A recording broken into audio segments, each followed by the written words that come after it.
సృష్టిలో మోక్షము లేని జీవి ఏదైనా ఉన్నదంటే మనిషే.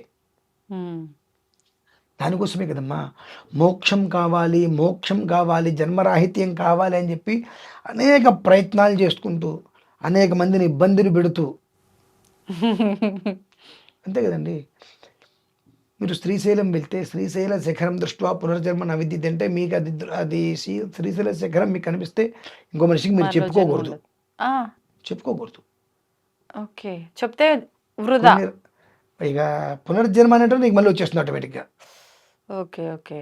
కొన్ని దైవ రహస్యాలు అంటారమ్మా వాటిని. ఉమ్, దైవ రహస్యాలు రహస్యాలు వాటిని ఎప్పుడూ కూడా రహస్యంగానే ఉండాలి. ఉంచాలి.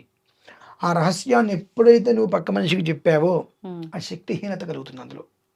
కనుక మనం మన గొప్పతనంగా నాకు శిఖరం కనిపించింది అంటాం. ఉమ్, పోవడం గ్యారంటీ, మరలా పుట్టడం. జన్మ ఎత్తడం గ్యారంటీ. అన్ని రకాల జన్మలు ఎత్తక తప్పదు.